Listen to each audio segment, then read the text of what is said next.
It's a day we dreamt of for centuries. We felt the weight of the world on our shoulder. We knew that people were looking at us worldwide. A day when three men risked everything. Liftoff. We have a liftoff. We knew that Dad had to go on this trip. And I think they only thought they had a 50-50 chance of doing it. And it's a day that changes the world. I think it is the greatest achievement in the history of human civilization. It happens 250,000 miles out in space, but it's seen by over 500 million people here on Earth. What an amazing thing to witness. You remember where you were, right? But it's also a day full of danger. We all knew we had three things were going to happen. We were going to land, we were going to abort, or we were going to crash. When success or failure comes down to split-second calls. And bang, we got this computer alarm. 1202. Total 1202 alarm. My first thought was, we're dead in the water.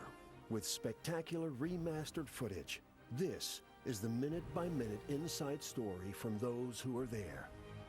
Those who put them there, and those whose lives are changed forever. By golly, we got a man on the moon. We just put him there. It's one small step for man, one giant leap for mankind. It's the day we walked on the moon.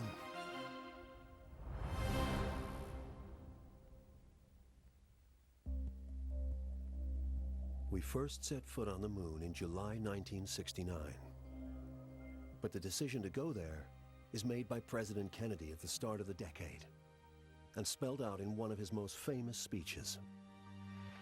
We choose to go to the moon in this decade and do the other things, not because they are easy, but because they are hard. I was thrilled to be part of fulfilling President John F. Kennedy's dream of man on the moon by the end of the decade. However, the moon was so far away, so remote. Was this really going to happen? When Kennedy made that beautiful speech, we choose to go to the moon. Remember that from an engineering perspective, we did not know how to do that. We would have to learn quickly. It's the height of the Cold War. The space race has already started, and the Soviet Union has launched the world's first satellite, Sputnik. Sputnik was launched on a rocket, and people understood that if the Soviet Union had the capability to launch things into space, that there's likelihood that they also had the capability to launch warheads. There's no doubt that Sputnik 1 scared the Americans to death, and they suddenly realized they had to pull their finger out and get on it. Russia had got the first object into space, they got the first animal into space, and they got the first person into space. And the Americans, with their technical superiority, or so they thought, felt on the back foot. Kennedy decides the way to beat the Soviets is to put a man on the moon. President Kennedy set out the challenge to do it in the 60s, and everybody devoted their total life to doing that. Realizing Kennedy's dream within the decade isn't easy. It takes a concerted national effort, unparalleled in peacetime.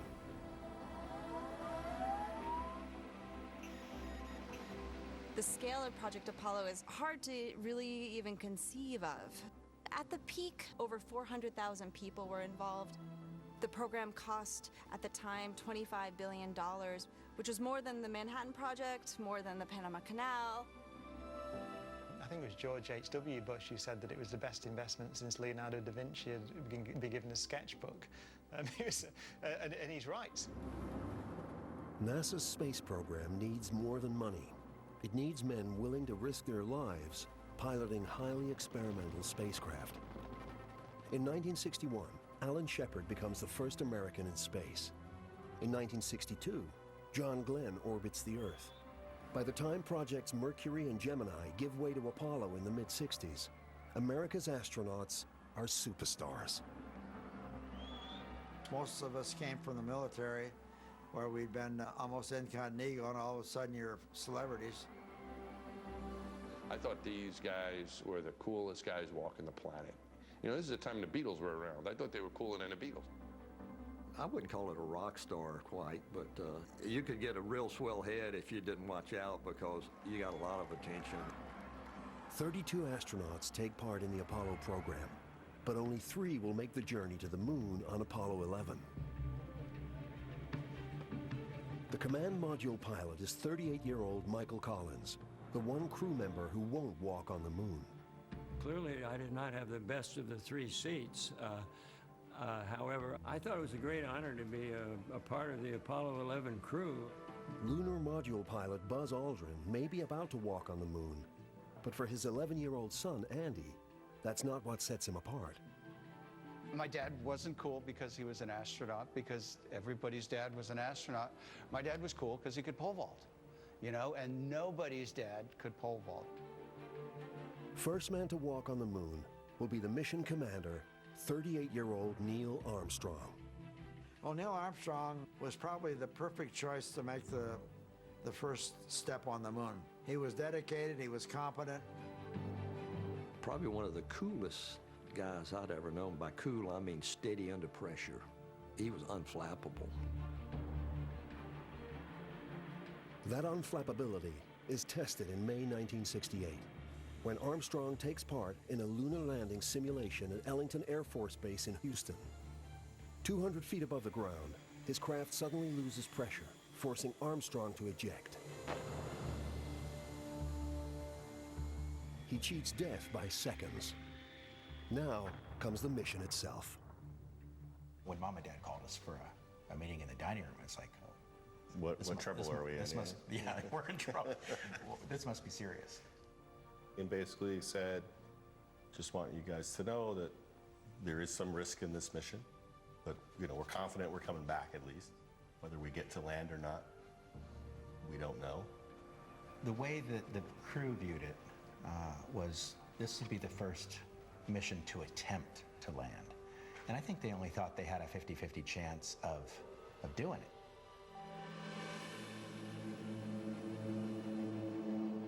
It's the morning of July 16th, 1969.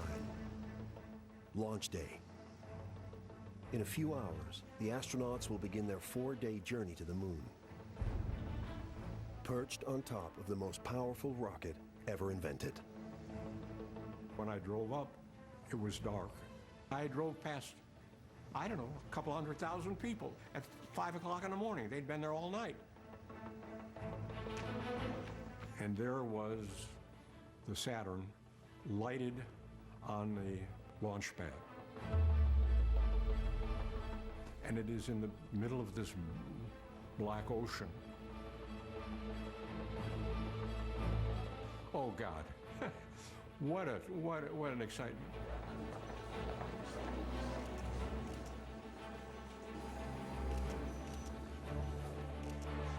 The press were in a sort of corral about 2.5 miles away from the launch site. I don't think anyone was allowed nearer than about 2 miles. I mean, quite apart from us, there were hundreds of thousands of people who would be camping on the dunes. It's almost like a sort of jamboree thing. I'm outside and it's sunny now. David Shoemaker is at the press site. David? Walter, good morning. Of the more than 3,000 reporters assigned here, at least a third... It was a beautiful day. God, it was beautiful. It was just, everything was perfect. Swing arm now coming back as our countdown continues. In the days before 24-hour news, all the networks clear their schedules to carry the launch live. Among the watching millions is future astronaut Mike Massimino. In July of 1969, I was 6 years old. I was sitting there watching the black and white television in the living room. I remember thinking as I was watching that launch that this was the most important thing that ever happened in the history of the world, I thought, as a little boy. Same time, I was a big baseball fan. The New York Mets, my team, won the World Series that year.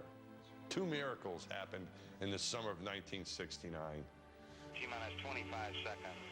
That rocket was big. I mean, there's no way that rocket gets off the ground. Ignition sequence starts. 6, 5, 4, 3, 2,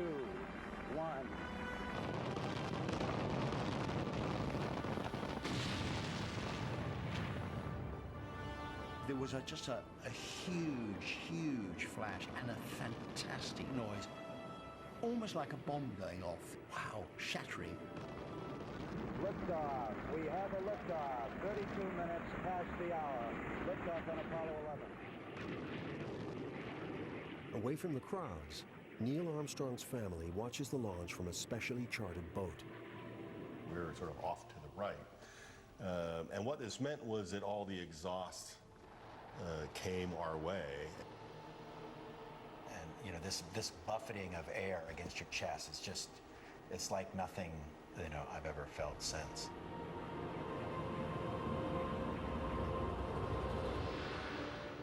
And you say, how is that standing straight up? I mean, it's barely moving. I mean, it's inching, and it's inching, and it's inching. Inside, 3 men risking their lives to fulfill the dream of centuries. When the rocket goes up, it's very stately, no deviation of path. Inside, it doesn't feel that way at all. The engines down below you are swiveling to keep it in balance, and so you're feeling little sideways jerks. And suddenly, I don't know, it overcomes gravity, and a swoosh. The Saturn V rocket blasts Apollo 11 out of Earth's atmosphere.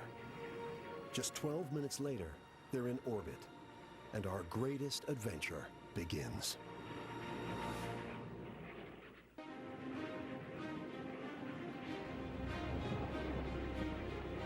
It's July 16th, 1969, and the crowds at Cape Kennedy have just witnessed one of the great spectacles of the century. One by one, the spent sections of the Saturn V rocket fall away, and the third stage engine fires to set Apollo 11 on course for the moon. It looks like you're well on your way now. By day 2, astronauts Armstrong, Aldrin, and Collins are halfway there, and in good spirits. Hello there, sports fans. You got a little bit of bait, but Neil's in the center couch, and Buzz is doing the camera work this time. Back on Earth, an army of reporters is chronicling the epic journey. It was a story everyone could join in and feel part of. I mean, I suspect when perhaps in another 2 or 3 centuries, people are going to be looking back on this like a Columbus moment. But unlike Columbus, this landing will be seen by millions on live TV. With the latest developments from the Apollo 11 moon mission, correspondent Walter Cronkite. We realized we were in a seminal moment in not only in American history, but in television history. Latest developments from the moon mission, as you have heard. And we had gone to the moon lots of times in our rehearsals. But this was live television. This was astronauts putting their life on the line. We felt sort of the weight of the world on our shoulder. We knew that people were looking at us worldwide. The astronauts' families are watching too. But they're not just following the story. They're part of it. The coverage was pretty much nonstop. We lived in that bubble, and Space Mania was there all the time. I think it was a huge challenge for my mom in a lot of different ways. I think she was primarily concerned about protecting the kids. Andy, would you like to go to the moon? Well, I haven't really decided yet. I didn't know you'd had it in mind. I couldn't go through this twice, I'll tell you. We were watching along with everyone else. The only difference was that in our house we also had a squawk box, so we could listen to some of the air-to-ground transmissions. Good radar data. We're now in the approach phase. Everything looking good. Our mother, she was very tough. And we're amazed because she had to be worried. She had to be, you know, just absolutely deathly frightened. But we never saw that. It's 8 a.m. on Sunday, July 20th. As the astronauts orbit the moon, the men of Mission Control are arriving at the Manned Spacecraft Center in Houston, Texas.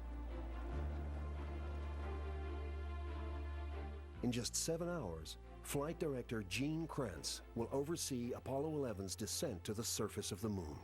You have a single shot to get things right.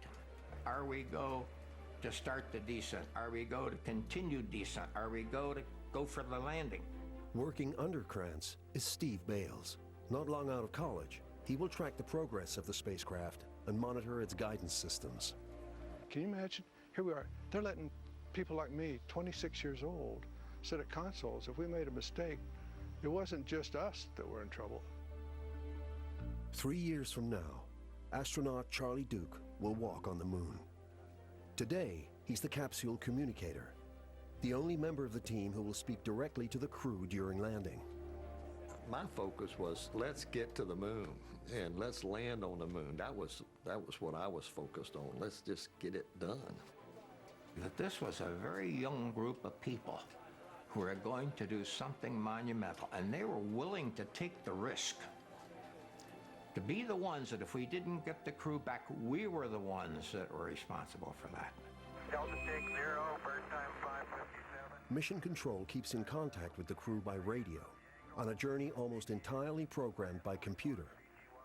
Houston works flat out to prepare the lunar module for powered descent. From 8 o'clock in the morning till 4 in the afternoon, we worked like the dickens to get that vehicle powered up, to get it checked out, to get the computer system turned on, to get all its systems aligned just right. And we wanted this to be a success. So did the country, but we really did. One man is playing a unique role in today's landing. 6 months ago, Frank Borman took Apollo 8 to within 60 miles of the moon's surface and became one of the first men ever to see the Earth from space. I think the most inspiring side of my life was looking back at the Earth from the moon.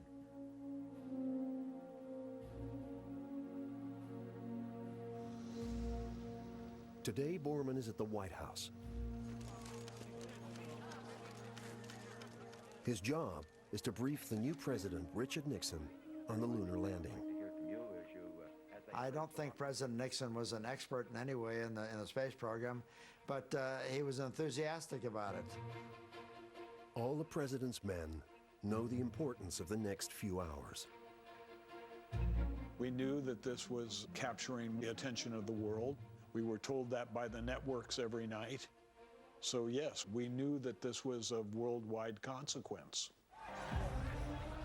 The Nixon administration has inherited more than just Apollo.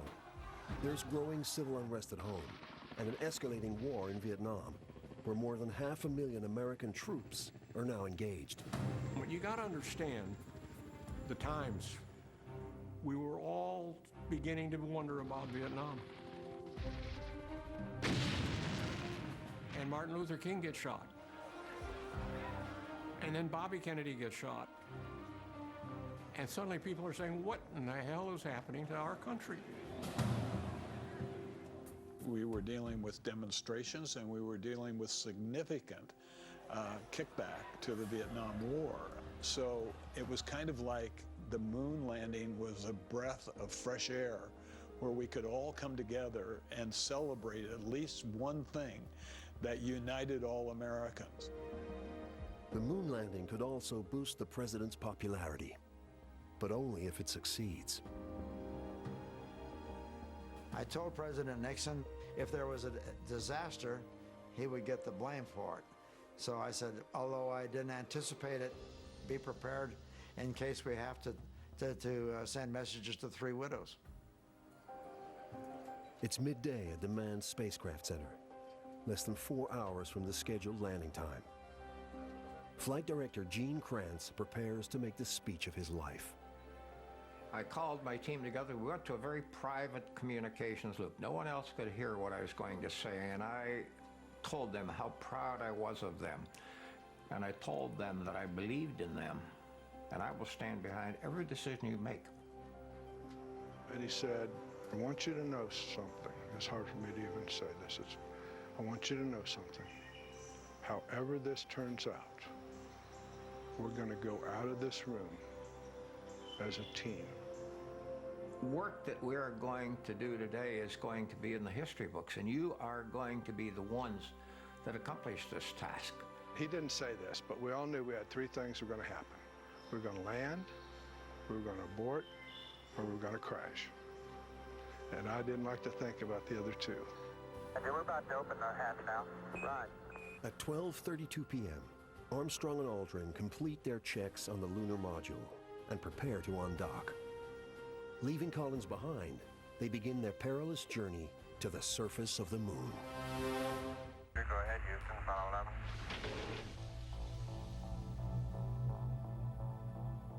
On the far side of the moon, a 250,000 miles from Earth, an extraordinary maneuver is taking place. Roger, Eagle, stand by.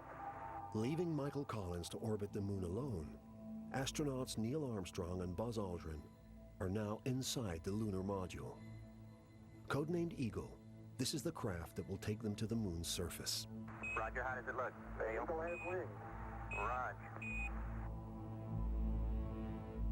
It's a spectacular spacecraft, and one of the things that's very distinctive about it is it doesn't look like it'd be very good at flying. But one thing that you have to remember is that they didn't have to worry about it being aerodynamic because they didn't have to worry about traveling through the atmosphere. But they did have to worry about weight. They had to make sure that this spacecraft was as light as possible. So one of the things that they put into the design is they took out the seats and they had the astronauts stand as they landed. I think you got a fine looking flying machine there, Eagle, despite the fact you're upside down.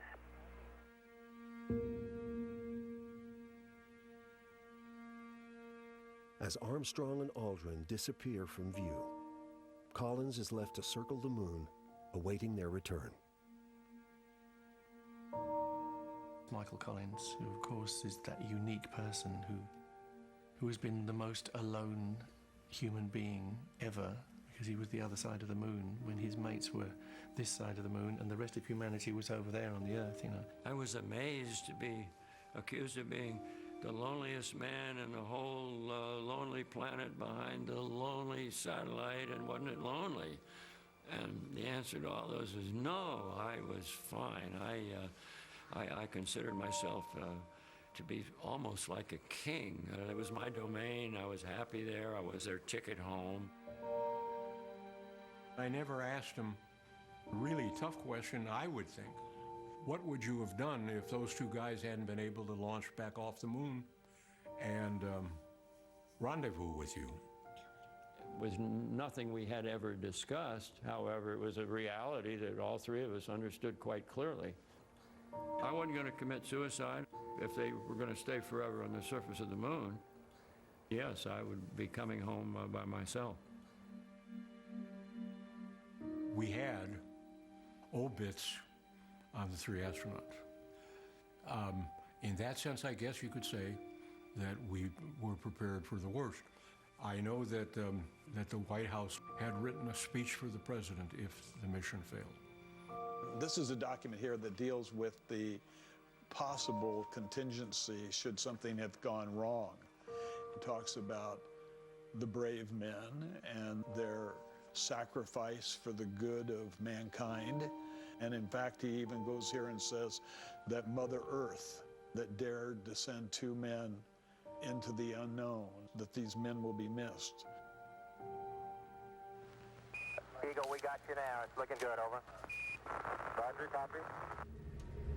Now, Mission Control must meet the challenge set at the start of the decade.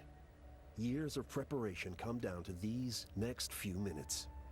You could cut the tension in that room with a knife. It was like everybody knew this was the game. This was it. This is what we're going to do.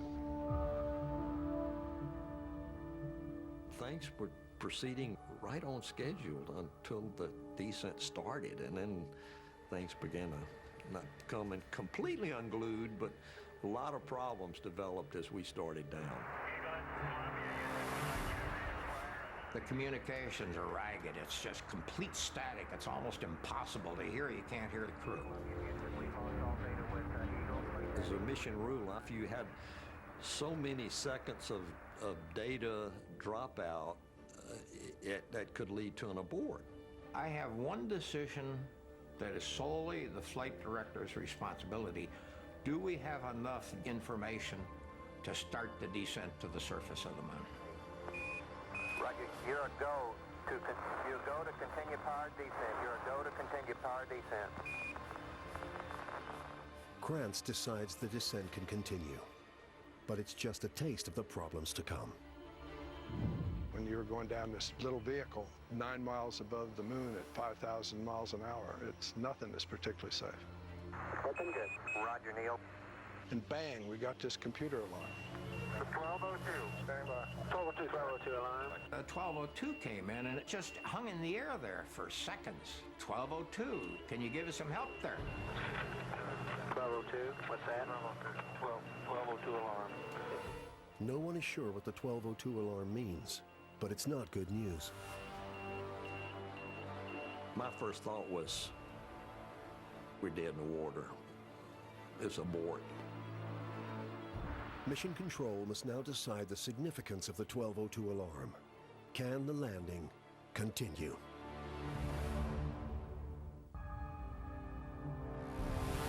Apollo 11 is now 30,000 feet above the Sea of Tranquility, its intended landing site on the moon.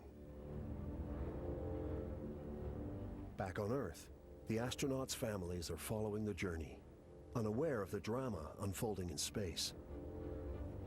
We were obviously glued to the squawk box, watching TV, but I didn't really understand just how perilous it had gotten.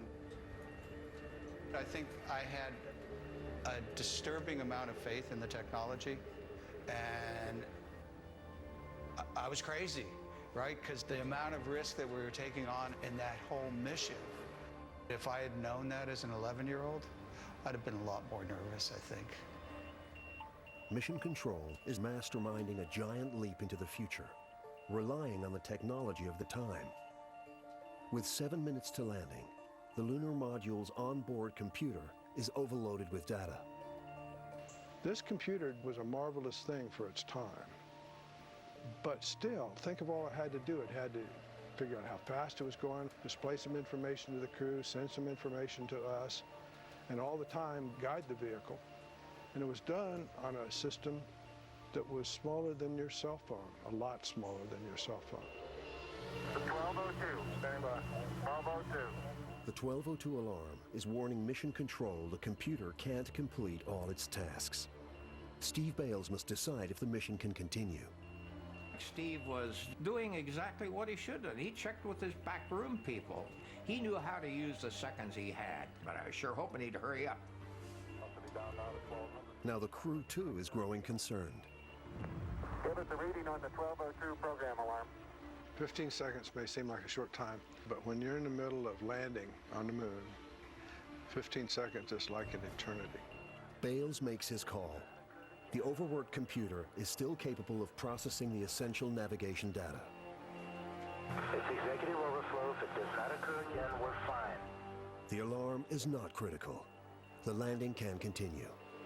Steve Bales hollered, "We're go on that alarm flight." We're going that alarm. Roger, we got you. We're going that alarm. If I recall, I didn't even wait for Gene Krantz to say we're go. I just clicked my button and I said, "You're going that alarm." Eagle, Houston, you're a go for landing, over. Roger, understand. Go for landing, 3,000 feet. The 1202 is only the first of 5 alarms that go off as Armstrong and Aldrin close in on a lunar surface scarred by impact craters and mountain ranges. A landing on the moon is very demanding. It takes a lot of skill. It takes a cool mind and presence. You start seeing things that you didn't see in the photographs. You know, man, there's a lot of rocks down there. Man, look at all these craters. Now Houston has another problem. As descent continues, it becomes clear the spacecraft is heading towards a boulder field. While Aldrin calls out altitude and velocity, 35 degrees, 750, coming down to 23. the mission commander takes action. There was nothing that Armstrong could do but take the controls and land the spacecraft himself. 540 feet and a 15. He overflew the primary landing site and went beyond it because he didn't like what he saw. 540 feet and a 15. But as he flies over the boulder field in search of a safe landing site, Armstrong's using up precious fuel. They knew they were going long, and they knew they were getting low on fuel. And the combination of the two ain't good. 50 down at 2.5. For the first time, Mission Control is powerless. It all comes down to the crew. Altitude, velocity, light. 8.5 down, 220 feet. It was Neil's decision, land or abort. Coming down nicely, 200 feet. The flight director said no more calls except for fuel. In other words, anything we would have said would just got in their way. Okay, the only call outs from now on will be fuel. And so I radioed Eagle 60 seconds, and that meant he had 60 seconds for fuel to land, or we would have an abort. 60 seconds. Lights on.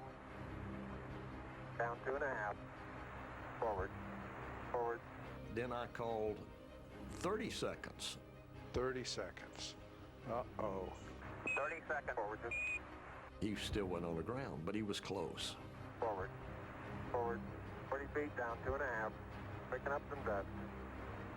30 feet, 2.5 down. Fake shadow. I had never felt such tension in Mission Control as we were going into these last few seconds.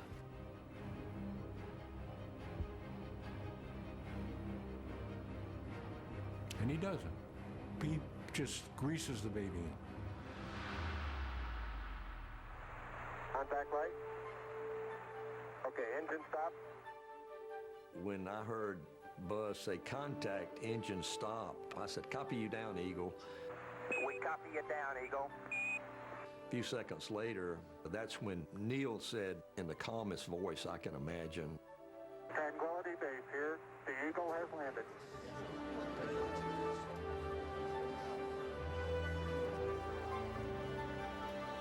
I was so excited I couldn't even pronounce tranquility. It came out twang. Roger, Tranquility. We copy you on the ground. You got a bunch of guys about to turn blue. We're breathing again. Thanks a lot. I've always thought, when he said you got a bunch of guys about to turn blue, he was looking right at me, because I must have been one of the bluest of the blue. It was incredible. Tranquility, be advised there are lots of smiling faces in this room and all over the world. Over. I thought Neil carried the whole thing off beautifully with about, maybe 30 seconds of fuel remaining. That's a lot. News of the landing travels the world in seconds.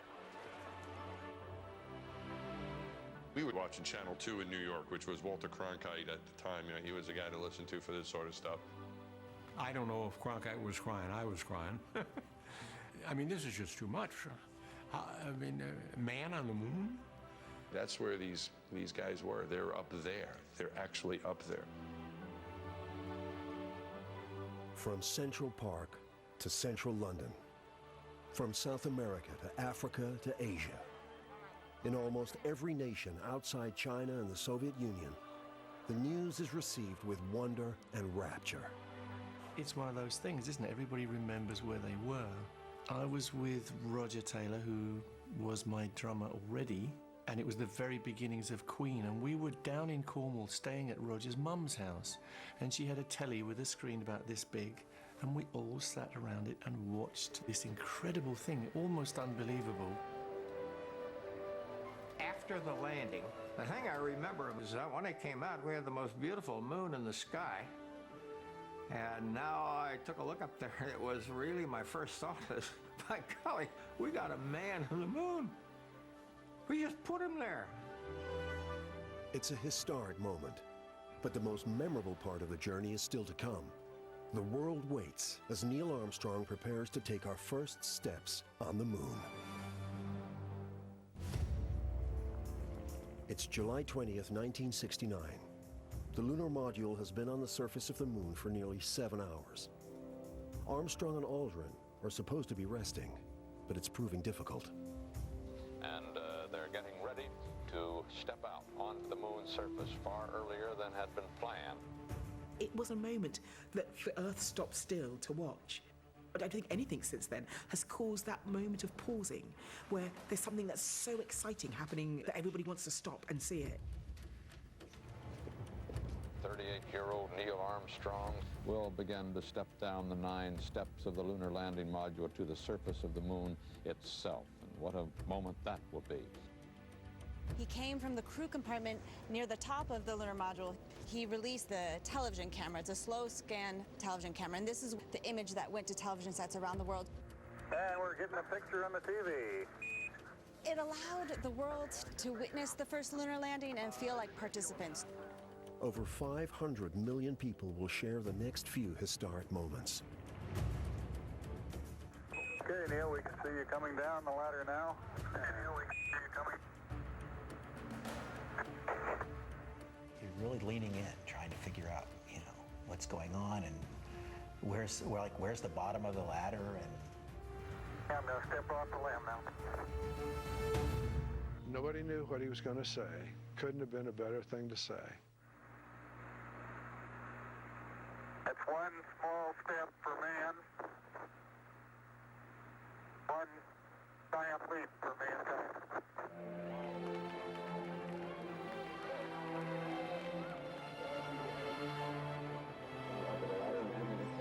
The waiting world and the watching world, those words were very, very powerful. Surface is fine and powdery. I think that he had thought about a number of things that he might say, but my belief is that he didn't make a decision about what he would say until they had actually landed. Okay, I'm going to leave that 1 foot up there. 19 minutes after Armstrong, Buzz Aldrin jumps down onto the lunar surface. There you go. Beautiful, beautiful. Isn't that something? I'm watching it, and I'm convinced that, my dad's going to hop, he's going to trip, he's going to fall on the moon, flat on his back, of course, like a dead bug in front of 600 million people. But really, most importantly, this is going to be in front of my 200 classmates. Magnificent sight out here.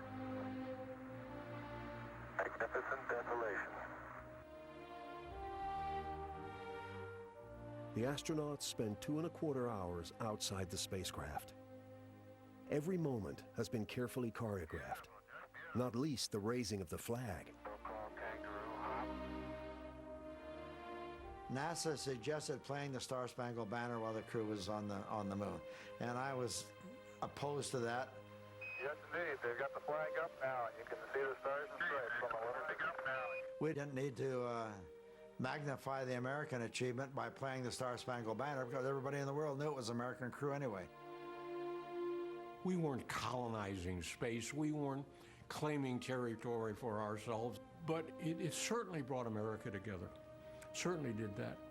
When you've gone through what we went through in those 1960s, for a brief time at least, America was back. The astronauts set up scientific experiments, collecting samples of moon rock for analysis, and take a series of memorable photographs. Some of them are iconic, like the picture of Buzz in his spacesuit standing on the moon, and you can see the photographer, Neil Armstrong, mirrored in the visor. For me, the greatest image is the footprint, and it's a very simple, iconic image. Footprints are evocative things. Why are we the way we are? One of the reasons is we began to walk upright in Africa, and only 4 million years later, there's a footprint on the moon. You juxtapose those two things, and you see what we've managed to do as a species in a very short space of geological time. Neil and Buzz, the President of the United States is in his office now and would like to say a few words to you. Over. Having watched the landing from the White House, a relieved President Nixon makes the first ever lunar phone call. I just can't tell you how proud we all are of what you have done. The President's words have been carefully edited by Frank Borman. NASA had sent over a suggested script and involved Nixon taking credit for the success of the landing. I pointed out to him that he really didn't do anything for the landing. That was all prior to his administration. I said, I don't think you should do this. And he agreed with me. Because of what you have done, the heavens have become a part of man's world. Having put its men on the moon, America can afford to be magnanimous. And when the astronauts leave a plaque for future visitors to read, their message is universal. So read the plaque that's on the front landing gear of this LEM.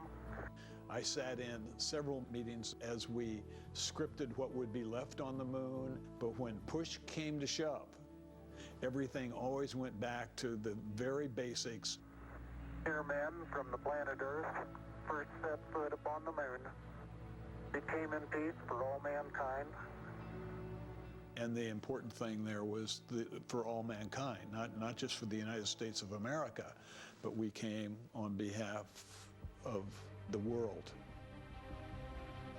After 21 hours and 36 minutes on the surface of the moon, the lunar module prepares to fire its single ascent engine. Tranquility Base, Houston, you're cleared for takeoff. The part of the flight that I was most concerned about was their ascent. Roger, understand. We're number one on the runway. Roger. If they couldn't get off, they were dead. 5, port stage, engine arm ascent, proceed.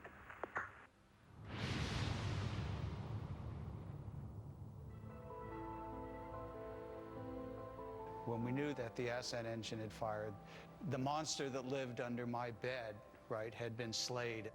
Oh, beautiful. Very smooth.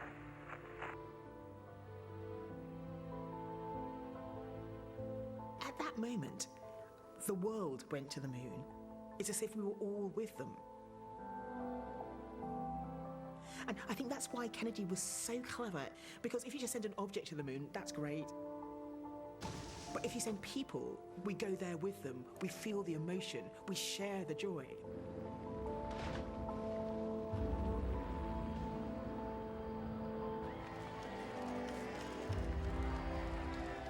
I had the sense that it wasn't just every American who was interested, but it was people from around the world. The whole world stopped and took notice, and everyone could agree that this was a good thing, unless you were extremely grumpy.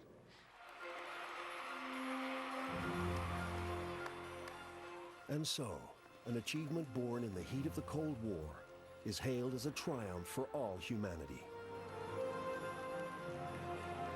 After the flight of Apollo 11, we were privileged to make a world tour, and I was amazed by the reception that we got.